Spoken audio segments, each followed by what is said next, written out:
সম্মানিত উপস্থিতি, যাবতীয় প্রশংসা গুণগান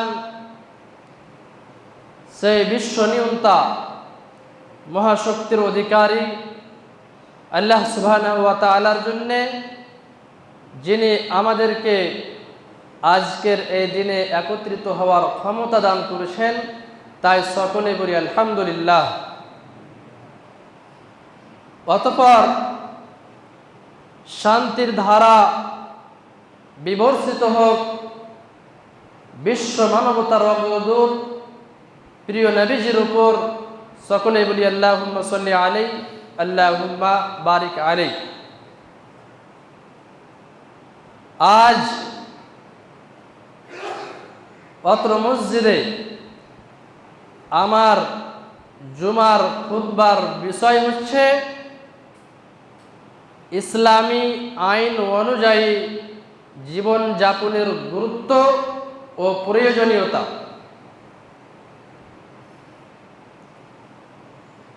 প্রথমে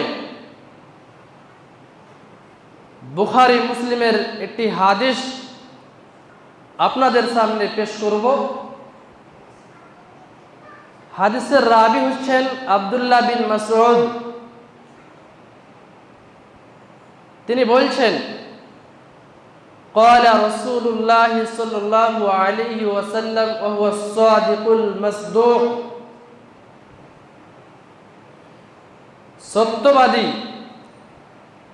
এবং সত্যবাদী স্বীকৃত রাসূলুল্লাহ সাল্লাল্লাহু আলাইহি ওয়াসাল্লাম বলেছেন,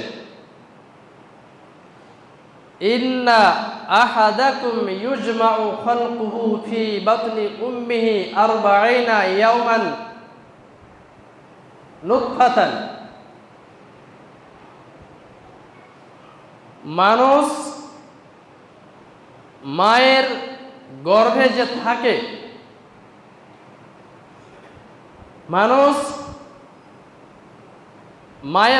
যে থাকে, তো প্রাথমিক অবস্থায় সে প্রথম 40 দিন শুক্রাণু আকারে সে মায়ের পেটে থাকে। সুম্মা ইয়াকুনু আলাকাতাম মিথলা যালিক। এরপর সে পরবর্তী 40 দিন, যেটা এতদিন শুক্রাণু রূপে ছিল, সেটা পরবর্তী 40 দিনে রক্তপিণ্ডের রূপ ধারণ করে, রক্তপিণ্ড আকারে থাকে। সুম্মা ইয়াকুনু মুদগাতাম মিথলা যালিক। প্রথম 40 শুক্রাণু, দ্বিতীয় 40 জমাট বাঁধা রক্তরূপে থাকে, তারপরে তৃতীয় 40-এ মুদগা অর্থাৎ মাংসের গোটা বা মাংসপিণ্ড আকারে থাকে। সুম্মা ইউরসিলিল্লাহু ইলাইহি আল মালাক ফায়ানফুখু ফীহি রূহ। যখন প্রথম 40 দিন শুক্রাণু রূপে ছিল, তার পরবর্তী 40 দিন রক্তপিণ্ড আকারে ছিল, তার পরবর্তী 40 দিন সে মাংসপিণ্ডের আকার ধারণ করেছে। এই 340 সমান 120 দিন, অর্থাৎ 4 মাস যখন সে ভ্রূণের মায়ের গর্ভে বয়স হয়, ফায়ানফুখু ফীহি রূহ, তখন আল্লাহ রাব্বুল আলামিন আসমান থেকে একজন ফারিস্তাকে পাঠান। সেই ফারিস্তা এসে মায়ের গর্ভে যে ভ্রূণের বয়স 4 মাস হয়েছে, তখন তার সেই বডিতে, যেটা 4 মাসের হয়েছে, তাতে কি করেন ফেরেশতা? আত্মা সঞ্চার করে দেন, রূহ ফুঁকে দেন, সেখানে আত্মা লাগিয়ে দেন। প্রিয় শ্রোতাবৃন্দ, এই হাদিসে বাহ্যিকভাবে আমরা পাচ্ছি যে এমব্রায়োলজি বা ভ্রূণতত্ত্বের আংশিক কিছু কথা এই হাদিসে নবীজি সাল্লাল্লাহু আলাইহি ওয়াসাল্লাম উল্লেখ করেছেন। কিন্তু এই হাদিসের অতল তলে যদি আমরা গিয়ে গভীরে গিয়ে যদি আমরা ভাবি, তাহলে এখানে আরো একটি খুবই গুরুত্বপূর্ণ কথা লুকিয়ে আছে। সেটা হচ্ছে এই যে মানুষ মাটি থেকে উৎপন্ন বিভিন্ন খাবার, শাকসবজি, ফল ফলাদি, শস্য এবং শস্য দিয়ে তৈরিকৃত বিভিন্ন রকম খাবার খেয়ে মানুষ শক্তি অর্জন করে, ঊর্জা অর্জন করে, তার শরীর ফুলে ফলে হৃষ্টপুষ্ট হয়। এই খাবারের নির্যাস হিসেবে যে শুক্রাণু তৈরি হয়, সেটা মায়ের জরায়ুতে গিয়ে কি হয়, ডিম্বাণুর সাথে ফার্টিলাইজ হয়ে সেটা একটা এই 4 মাসে একটা বডির রূপ ধারণ করে। তাহলে এই যে বডি তৈরি হয়েছে মায়ের গর্ভে, মায়ের জরায়ুতে যে এই বডি তৈরি হয়েছে, এটা মূলত মানুষ জমিন থেকে উৎপন্ন, মাটি থেকে উৎপন্ন যে বিভিন্ন প্রকারের খাবার রয়েছে, এই খাবারের নির্যাস, স্পাম, বীর্য, তারই মাধ্যমে এই 340 এই বডিটা তৈরি হচ্ছে। কিন্তু যখন কথা আসছে আত্মার, যখন কথা আসছে রূহের, তখন এই আত্মাকে আল্লাহ রাব্বুল আলামিন আসমান থেকে একজন ফেরেশতাকে পাঠাচ্ছেন আর বলছেন যে ওমর, মায়ের গর্ভে একটা বডি তৈরি হয়ে আছে যার বয়স হচ্ছে 4 মাস, যাও এবং সেখানে গিয়ে আত্মা ফুঁকে দাও, রূহ সঞ্চার করে দাও। তাহলে এই আমাদের বডি হচ্ছে আলাদা একটি জিনিস, আমাদের দেহ হচ্ছে আলাদা একটি জিনিস, আমাদের শরীর হচ্ছে পৃথক একটি জিনিস, আর আত্মা হচ্ছে আলাদা একটি জিনিস। তো যখন আমাদের এই বডি আলাদা জিনিস, তো এই বডির খাবারও আলাদা। আত্মা যেমন আলাদা একটি বস্তু, তেমন আত্মার খাবারও আলাদা। এই বডি তৈরি হচ্ছে মাটি থেকে উৎপন্ন বিভিন্ন শাকসবজি, ফল ফলাদি, বিভিন্ন শস্য দিয়ে, এই খাবার দিয়ে। তেমনি আল্লাহ রাব্বুল আলামিন এই বডির খাবারও কিন্তু এই মাটির ভিতরে রেখে দিয়েছে। এই বডিকে হৃষ্টপুষ্ট করতে, এই বডিকে ফলাতে, ঊর্জা গ্রহণ করার ক্ষেত্রে আমরা যে খাবারগুলো খাই, সেই খাবারগুলো সব খাবারই মাটি থেকে উৎপন্ন হয়ে আসে। বিভিন্ন শাকসবজি খাই আমরা, ফল ফলাদি, শস্য খাই। আর পৃথিবীতে মানুষ মুখ দিয়ে যতগুলো খাবার খায়, এই পৃথিবীতে যতগুলো খাবার রয়েছে, সেই খাবারকে 2 ভাগে ভাগ করা যায়। 2 ভাগে ভাগ করা যায়। প্রথম প্রকার খাবার হচ্ছে এমন যে খাবারগুলো খেলে আমাদের শরীর ফুলবে, ফলবে, হৃষ্টপুষ্ট হবে, আমাদের শরীর ভালো একটা পোষণ পাবে, সেটা সুষম খাবার হিসেবে আমরা ধরে নিই। আর দ্বিতীয় প্রকার কিছু খাবার এমন রয়েছে যে খাবারগুলো খেলে আমরা আমাদের শরীরকে যেন খারাপের দিকে ঠেলে দিই, ধ্বংসের দিকে ঠেলে দিই, আমাদের শরীর ড্যামেজ হয়ে যায়, আমাদের ব্রেন প্রভাবিত হয়, আমাদের শরীরের বিভিন্ন অঙ্গ প্রত্যঙ্গ প্রভাবিত হয়, ক্ষতিগ্রস্ত হয়। সেই খাবারগুলো যেমন মদ এবং এ জাতীয় বিভিন্ন পানীয় খাবার, বিড়ি, সিগারেট, গোল, জর্দা, এভাবে আরো বিভিন্ন খাবার যেগুলো আমাদের শরীরকে ক্ষতির মুখে ঠেলে দেয়। প্রিয় ভাইরা, ইসলামী আইন এমন আমাদেরকে আইন দিয়েছে যে আমাদের এই শরীরের পৃথিবীতে যতগুলো খাবার রয়েছে, সমস্ত খাবারের মধ্যে হতে যে খাবারগুলো খেলে আমাদের শরীর হৃষ্টপুষ্ট হবে, আমাদের শরীর সতেজ হবে, আমাদের শরীর ভালো থাকবে, যেমন বিভিন্ন শাকসবজি বললাম ইত্যাদি ভালো ভালো খাবার, শুধুমাত্র এই খাবারগুলোকে ইসলাম হালাল করেছে, ইসলাম আমাদের জন্য বৈধ করেছে। বাকি দুনিয়াতে যতগুলো খারাপ খাবার রয়েছে, যতগুলো ধ্বংসের দিকে ঠেলে দেবে এমন খাবার রয়েছে, এই সমস্ত খাবারকে ইসলাম হারাম করেছে।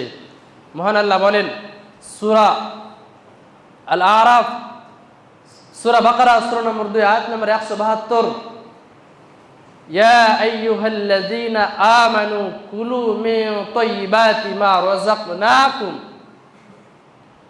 পৃথিবীতে আমি যতগুলো খাবার তোমাদেরকে দিয়েছি, পৃথিবীতে আমি তোমাদেরকে যত রকম খাবার দিয়েছি, এই খাবারের মধ্যে শুধুমাত্র যেগুলো পবিত্র খাবার, যেগুলো ভালো খাবার, যেগুলো খেলে শরীরের ক্ষতি হয় না, যেগুলো হালাল খাবার, শুধুমাত্র সেই খাবারগুলোই তোমরা গ্রহণ করো, শুধুমাত্র সেই খাবারগুলোকেই তোমরা ভক্ষণ করো, খাও। বাকি যত হারাম খাবার রয়েছে, যত ক্ষতিকারক খাবার রয়েছে, যত হানিকারক খাবার রয়েছে, এই খাবার থেকে তোমরা নিজেদেরকে বাঁচিয়ে রাখো। এবার আসি আত্মার খাবার। আত্মা যেমন অদৃশ্য, আত্মাকে যেমন দেখা যায় না, ধরা যায় না, স্পর্শ করা যায় না, ওইরকম আত্মার খাবারও দেখা যায় না। আত্মার খাবারকেও ধরা যায় না, স্পর্শ করা যায় না। আর এই আত্মার খাবারও দুই প্রকার। কিছু খাবার এমন রয়েছে যেগুলো যদি আমরা গ্রহণ করি, যেগুলোর সাথে যদি আমরা নিজেকে জড়িত রাখতে পারি, তাহলে আমরা মানসিকভাবে খুবই শান্তিতে থাকব।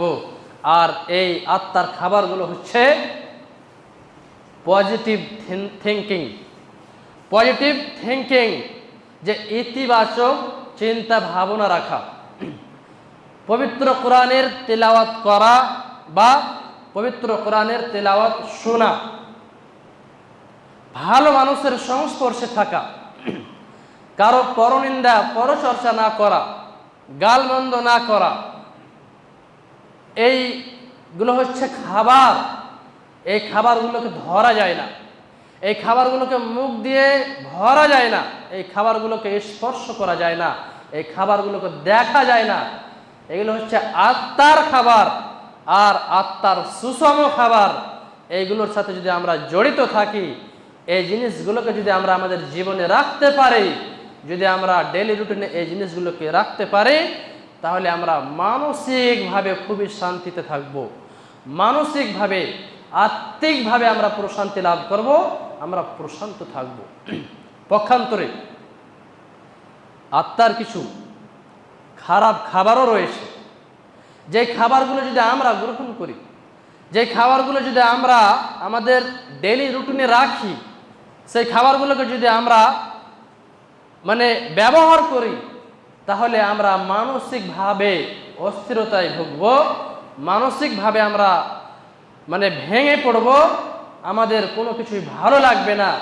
আর আত্মার এই খারাপ খাবারগুলো হচ্ছে নেগেটিভ থিঙ্কিং, নেতিবাচক চিন্তা ভাবনা রাখা, মানুষের গীবত করা, পরনিন্দা পরচর্চা করা, হিংসা বিদ্বেষ এই অন্তরে স্থান দেওয়া, গালমন্দ করা, খারাপ মানুষের সংস্পর্শে থাকা, অশ্লীল ভাষা সম্পন্ন, অশ্লীল শব্দ সম্পন্ন গান শোনা, অশ্লীল আর্টিকেল পড়া, অশ্লীল সাহিত্যের সাথে নিজেকে জড়িত রাখা, এই খাবারগুলো হচ্ছে আত্মার খাবার, এগুলো অদৃশ্য খাবার, না দেখা যায়, না ধরা যায়, না মুখ দিয়ে আমরা সেটাকে ভক্ষণ করতে পারি। এই খাবারগুলো হচ্ছে আত্মার খারাপ খাবার। এর সাথে যদি আমরা জড়িত থাকি তাহলে আমরা মানসিকভাবে ভালো থাকতে পারবো না, মানসিকভাবে আমরা অস্থিরতায় ভুগব, আমরা প্রশান্তি লাভ করতে পারবো না। আমার আলোচনার বিষয় ছিল যে ইসলামী আইন অনুযায়ী জীবনযাপনের গুরুত্ব ও প্রয়োজনীয়তা। তা আমি এতক্ষণ যে বক্তব্য রাখলাম,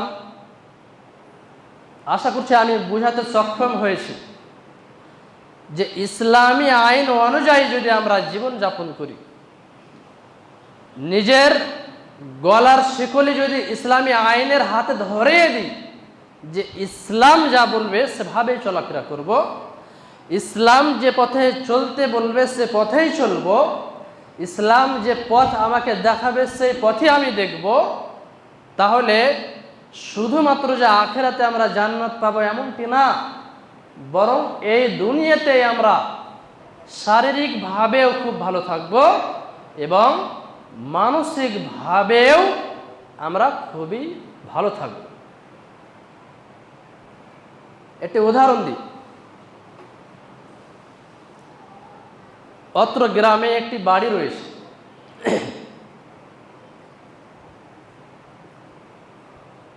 একটি পরিবার রয়েছে। সেই একটি পরিবারটি হচ্ছে বিলাসী পরিবার, অট্টালিকা রয়েছে, গাড়ি ঘোড়া রয়েছে, ব্যাংক ব্যালেন্স রয়েছে, বাড়িঘর খুবই সুন্দর, এমনকি যেখানে গোসল করে সেখানেও ফ্যান লাগা রয়েছে, শাওয়ার লাগা রয়েছে, আধুনিক যন্ত্রপাতি দিয়ে কিচেন সাজানো রয়েছে। এক কথায় কোনো কিছুর অভাব নেই, সব দিক দিয়ে সে ভালো।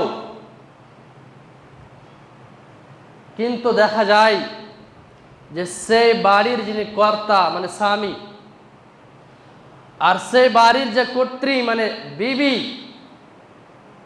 এদের মাঝে মেল মহব্বত নেই, সুসম্পর্ক নেই। স্বামী স্ত্রী হিসেবে যে ভালোবাসা থাকা উচিত সে ভালোবাসা নেই। কেন? স্বামী অন্য কোনো মেয়ের সম্পর্কে জড়িত, স্বামী নিজের স্ত্রীকে ছেড়ে অন্য কোনো মেয়ের সাথে কথা বলে, তার সাথে পরকীয়া যুক্ত হয়, ইত্যাদি খারাপ কাজ করে। তো বলুন তো, এই ঘরে কি কোনোদিন শান্তি আসতে পারে? এই পরিবারের অট্টালিকা, গাড়ি ঘোড়া, ব্যাংক ব্যালেন্স আর সুন্দর সুন্দর যন্ত্রপাতি দিয়ে এই বাড়ি সাজানো, এই বাড়ির যেটা মেন সদস্য মানুষ, এদের মাঝে যদি সম্পর্ক ভালো না থাকে, বেটা এমন হয় যে বাপ যা বলছে, পিতা যা বলছে তার উল্টো করছে। স্ত্রী এমন হয় যে স্বামী তাকে যে কাজ থেকে বিরত থাকতে বলছে, বাধা দিচ্ছে, সেই কাজই করছে, এবং স্ত্রী যে কাজ স্বামীকে করতে বলছে সেই কাজ না করে তার বিরোধিতা করছে। যদি উভয়ের মাঝে ছেলে মেয়েদের সাথে সুসম্পর্ক না থাকে, ভালোবাসা না থাকে, তাহলে এই অট্টালিকার, এই ঘোড়া গাড়ির, এই গাড়ি ঘোড়ার আর এই ধন সম্পদের লাভ কি? পক্ষান্তরে এই সমাজে এমন একটি পরিবার রয়েছে, হতে পারে তাদের অট্টালিকা নেই, হতে পারে তাদের সেই গাড়ি ঘোড়া নেই, ধন সম্পদ তেমন নেই, কিন্তু পরিবার এমন যে স্বামী যেন স্ত্রীর কাছে আয়না স্বরূপ, আর স্ত্রী যেন স্বামীর কাছে আয়না স্বরূপ। যে কোনো কাজ করবে স্ত্রী স্বামীকে বলে করবে, স্বামী যে কাজ করবে স্ত্রীকে বলে করবে। স্বামী ভেবে নেয় আমি যদি অদৃশ্যেও আমার স্ত্রীর চোখ ফাঁকি দিয়েও যদি কোনো কাজ করি, তাহলে অদৃশ্যভাবে আমার স্ত্রী কষ্ট পাবে। স্ত্রীও ভাবে যে আমি স্বামীর চোখ ফাঁকি দিয়েও যদি কোনো কাজ করি, তাহলে আমার স্বামী অদৃশ্যভাবে কষ্ট পাবে, এই ভেবে তারা একটা ট্রান্সপারেন্ট একটা জীবন যাপন করে যে আমরা স্বামী স্ত্রী যাই করব একে অপরের সাথে পরামর্শ পারমিশন নিয়ে করব, একে অপরকে জানিয়ে করব। এবং তাদের ছেলেকে যে কথা বলে সেই কথার বাইরে যায় না ছেলেগুলো, মেয়েদেরকে যে কথা বলে সেই কথার বাইরে যায় না মেয়েগুলো, এবং ছেলে মেয়েও যথেষ্ট শ্রদ্ধা করে পিতামাতাকে, তাদের কথা মতো চলে। তাহলে কোন পরিবারটি ভালো? অবশ্যই যেই পরিবারে হয়তো অট্টালিকা নেই, ধনসম্পদ নেই, কিন্তু বাড়ির যারা মেন ফুল, সে বাগানের যারা ফুল মানুষ সদস্য, মেয়ে ছেলে স্বামী স্ত্রী, এদের মধ্যে যদি সম্পর্ক ভালো থাকে তাহলে অবশ্যই এই পরিবারটাই হচ্ছে সুখী পরিবার। এই পরিবারটাই হচ্ছে মূলত একটা ভালো পরিবার। আর ইসলাম, বিশ্বাস করুন, আমরা বাহ্যিকভাবে মনে করি যে সমাজে যারা যত বেশি গুনাহে লিপ্ত, সমাজে যারা যত বেশি পাপে লিপ্ত, তারাই হয়তো আজকের দুনিয়ায় ভালো আছে। কিন্তু আপনি খোঁজ নিয়ে দেখেন, দেখতে পাবেন বাহ্যিক সব কিছু সুন্দর থাকলেও তাদের পারিবারিক সম্পর্ক, সদস্যদের মাঝের সম্পর্ক ভালো নেই। কিন্তু আমরা অন্য একটা ইসলামিক পরিবার যদি দেখি, আমরা সেখানে অট্টালিকা না থাকলেও তাদের পরিবারের মাঝে আল্লাহ রাব্বুল আলামিন শুধু সুখ আর সুখ, ভালোবাসা আর ভালোবাসা, মাধুর্য আর মাধুর্য রেখেছেন। একথাই আল্লাহ রাব্বুল আলামিন আমাদেরকে ওয়াদা করেছেন। আল্লাহ রাব্বুল আলামিন ওয়াদা করেছেন সূরা আন-নাহল সূরা নম্বর 16 আয়াত নম্বর 97, মান আমিলা সালিহাম মিন যাকারিন আও উনসা, যে সৎ কর্ম করবে, যে আমার কথা মতো চলবে, যে আমার দেখানো পথে চলবে, সে পুরুষ হোক অথবা নারী, সে পুরুষ হোক অথবা মহিলা, ফালা নুহইয়ান্নাহু হায়াতান তাইয়্যিবা, আল্লাহ ওয়াদা করছেন যে আমি তাকে এই দুনিয়ার মাঝে একটা সুন্দর জীবন দেব, একটা সুন্দর পরিবারের ব্যবস্থা করে দেব, একটা ভালোবাসা সম্পন্ন তাকে একটা জীবন দান করব। ওয়ালা নাজজিয়ান্নাহুম আজরাহুম বিআহসানি মা কানু ইয়ামালুন, আর দুনিয়ার বুকে যে সৎকর্ম করছে, সে যে দুনিয়ার বুকে সৎকর্ম করছে, এই সৎকর্মের বিনিময় আমি এর চেয়ে ভালো পরিত্রাণ দেব, তাকে পরিণাম দেব, এর বিনিময় সর্বোত্তম বিনিময় আমি কিয়ামতের মাঠে তাকে দেব। তো আল্লাহ রাব্বুল আলামিন ওয়াদা করেছেন যে যদি আমরা সৎ পথে চলি, সৎকর্ম করি, ভালো কাজ করি, তাহলে আল্লাহ রাব্বুল আলামিন আমাদেরকে সুন্দর জীবন দান করবেন, ভালোবাসা সম্পন্ন একটা জীবন দান করবেন। আর এই ভালোবাসা সম্পন্ন জীবনের অর্থ এই নয় যে আমাদের অনেক কিছু থাকবে। ভালোবাসা সম্পন্ন পরিবারের ভালো উদাহরণ হচ্ছে যে সেই পরিবারের সদস্যদের মাঝে সুসম্পর্ক রয়েছে, একে অপরের সাথে ভালোবাসা রয়েছে। এবার আমি উদাহরণ দিয়ে দেখাবো যে ইসলামী জীবনযাপনের গুরুত্ব কতটুকু, আর যে ইসলামী আইন অনুযায়ী জীবনযাপন করে না সে দুনিয়ার বুকেও কিভাবে বিফল হচ্ছে। ধরে নিলাম অত্র গ্রামের দুইটি যুবক রয়েছে,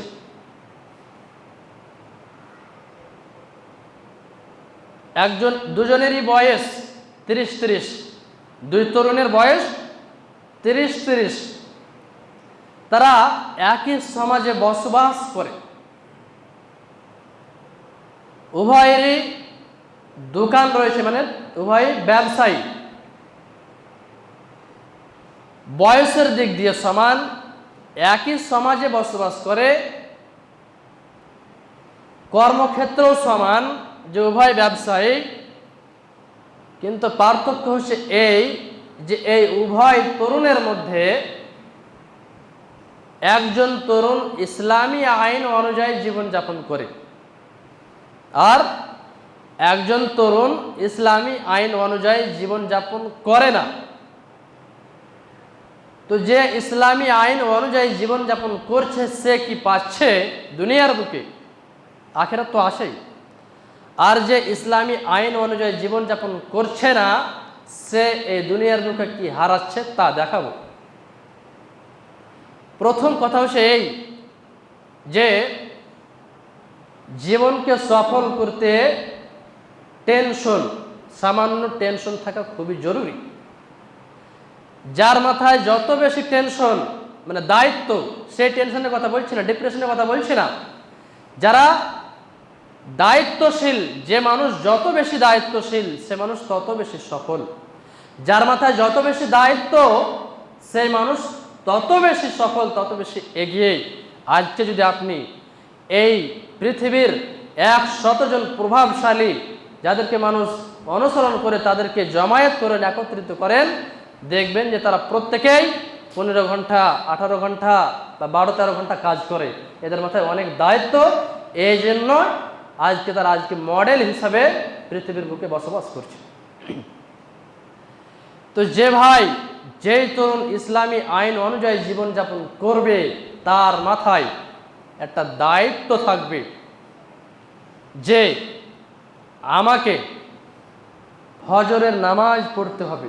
এ কথা আল্লাহ রাব্বুল আলামিন বলেছেন, এটা আল্লাহর আদেশ যে আমাকে ফজরের নামাজ আদায় করতে হবে। এই টেনশন, এই দায়িত্ব তার মাঝে আসে, তার মাথায় আসে। এই ভাই ঠিক 3:30 বা 4টের সময় সে তার শয্যা ত্যাগ করবে, ঘুম থেকে উঠে পড়বে।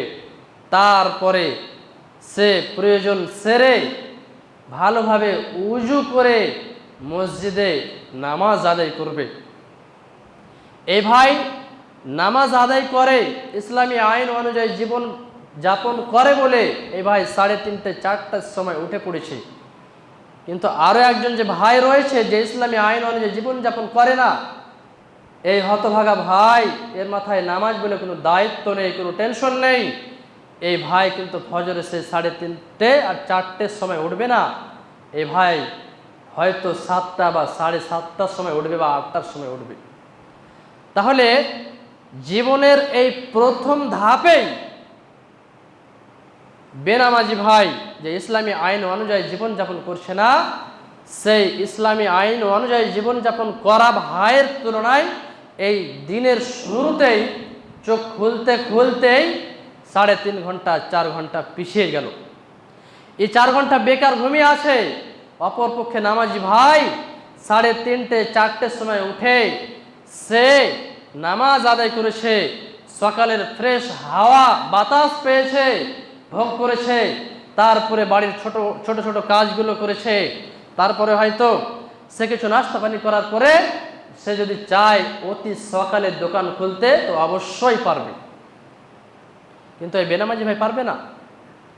তারপরে নামাজি ভাই যে ইসলামী আইন অনুযায়ী জীবনযাপন করে সে ঠিক জোহরের পূর্বে গোসল করবে।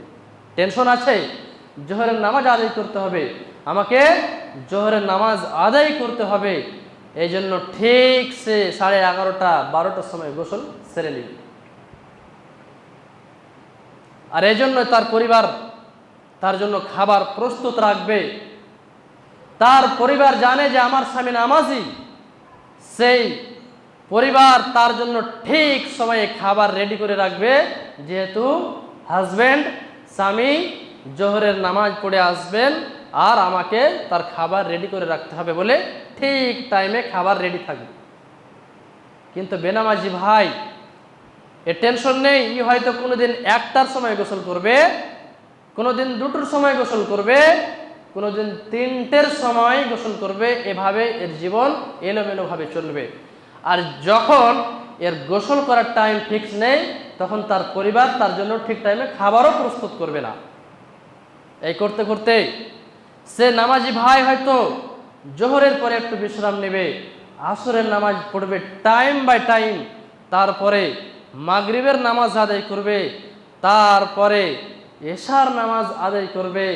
আর তখন ভাববে যে ইন্নাহু ইয়াকরাহুন নাওমা ক্বাবলাহা ওয়াল হাদিসা বা'দাহা। নবীজি বলেছেন যে আল্লাহ রাব্বুল আলামিন এশার পূর্বে ঘুমিয়ে যাওয়াকে, এশার আগে ঘুমিয়ে যাওয়াকে আর এশার পরে গল্প গুজব করাকে অপছন্দ করেন, খারাপ ভাবেন। অপরপক্ষে তার মাথায় টেনশন আছে যে আমাকে ফজরের নামাজে উঠতে হবে। এই হাদিস আর ফজরের নামাজ যার ব্যাপারে বলা হয়েছে যে রাকাতুল ফজরি খায়রুম মিনাদ দুনিয়া ওয়া মা ফিহা, যে ফজরের ফরজ 2 রাকাত তো দূরের কথা, ফজরের যে 2 রাকাত সুন্নাত রয়েছে এর দাম এতটুকু যে দুনিয়া এবং দুনিয়ার মাঝে যত কিছু বস্তু রয়েছে সমস্ত জিনিস থেকে ফজর নামাজের এই 2 রাকাত সুন্নত হচ্ছে মহামূল্যবান, মহা দামি জিনিস। এই হাদিস স্মরণ করবে, তারপরে কি করবে, সে ঠিক এশার পরে খাওয়া দাওয়া করে ঘুমিয়ে যাবে, অন্য কোথাও আড্ডাবাজি করবে না।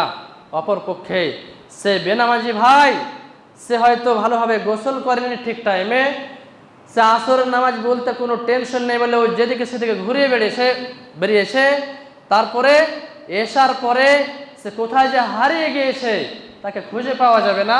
হয়তো রাত্রি 1টা-2টোর দিকে বাড়ি আসবে, 12টা-1টার দিকে বাড়ি আসবে, তারপরে দেখবে যে স্ত্রী ঘুমিয়ে গেছে, এদিকে সে অপর পাশে ঘুমিয়ে যাবে।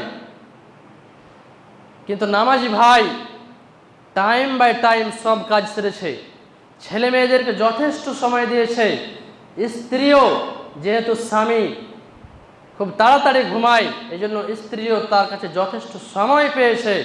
কিন্তু বেনামাজি ভাই, যার মাথায় ইসলামী আইন বলতে কিছু নেই, যার মাথায় দায়িত্ব বলতে কিছু নেই, এই ভাই তার যে ডেলি রুটিন রয়েছে সে কোনোদিনই ভালোভাবে সেগুলো পালন করবে না।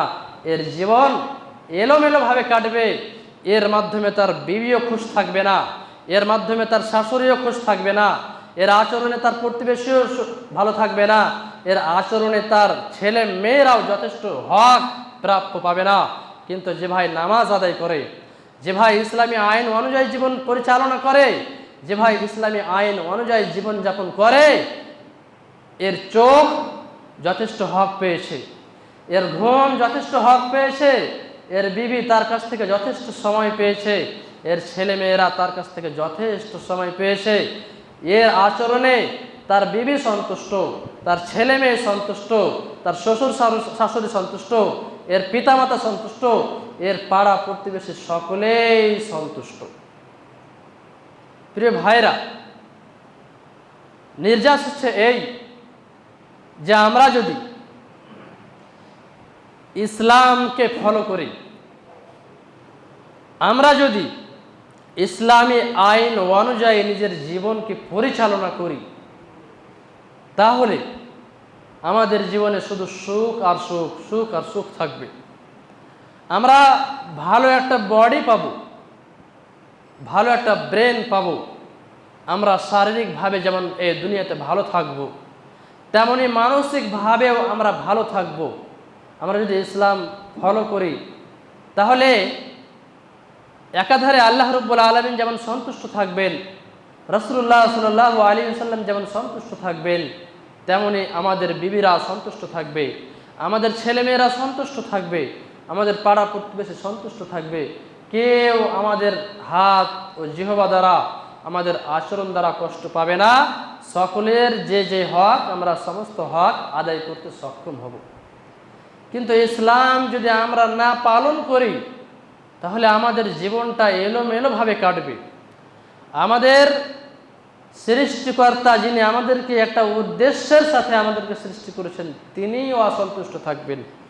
কি লাভ এই জীবনের, কি করলাম এই জীবনে এসে, যে যিনি আমাদেরকে সৃষ্টি করলেন তিনি যদি আমাদের আচরণে অসন্তুষ্ট থাকেন, যে নবী আমাদের জন্য এত কষ্ট করে ইসলামকে নিয়ে এসেছেন সেই নবী যদি অসন্তুষ্ট থাকেন, তাহলে এই জীবনের লাভ কি, এই জীবনের উপকারিতা কি? এই জীবনের সার্থকতা কোথায় আমাদের ভাবা উচিত। আমাদেরকে ঘুমিয়ে ঘুমিয়ে ভাবা উচিত যে মৃত্যুর কোনো দিন নির্দিষ্ট নেই, মৃত্যুর কোনো সপ্তাহ নির্দিষ্ট নেই, মৃত্যুর কোনো মাস কোনো বছর নির্দিষ্ট নেই। কখন যে মৃত্যুবরণ করবো এ কথা আল্লাহ ছাড়া কেউ জানে না। অতএব জীবনের পরবর্তী সেকেন্ডে কি হবে যখন আমরা জানি না, তো আমরা কি করব? আমাদের গলার শিকলি আল্লাহর হাতে দিয়ে দেব যে হে আল্লাহ, তুমি যেভাবে আমাদেরকে পরিচালনা করতে চাও সেভাবে আমাকে পরিচালনা করো, সে তৌফিক দাও। আমি যেন ইসলামী আইন অনুযায়ী, ইসলামী সংবিধান অনুযায়ী জীবন যাপন করতে পারি। এই আমাদেরকে প্রতিজ্ঞাবদ্ধ হতে হবে। এর প্রতি আমাদেরকে বারবার ভাবতে হবে, আমাদেরকে জীবন নিয়ে ভাবতে হবে। শেষে দোয়া থাকবে, হে আল্লাহ, তুমি আমাদের সকলকে তোমার জীবন ব্যবস্থা, জীবন বিধান অনুযায়ী আমাদের জীবনকে পরিচালনা করার তৌফিক দাও। হে আল্লাহ, আমাদের এই সমাজে যে যুবক ভাইয়েরা আজকে বিপদগামী হয়ে গিয়েছে, যারা সুপথ থেকে কুপথে চলে গিয়েছে, তাদেরকে তুমি সুপথে নিয়ে এসো। হে আল্লাহ, আজকে আমাদের সমাজে যারা অসুস্থ তাদের সকলকে তুমি আরোগ্য দান করো। হে আল্লাহ, যারা আমাদের মাঝে নেই, যারা কবরে চলে গিয়েছে, তাদেরকে শান্তিতে রাখো। তাদের যদি কোনো আযাব হয়ে থাকে তাহলে সে আযাবকে তুমি দূর করে দাও। আমিন। ওয়া আখিরু দাওয়ানা আলহামদুলিল্লাহি রাব্বিল আলামিন।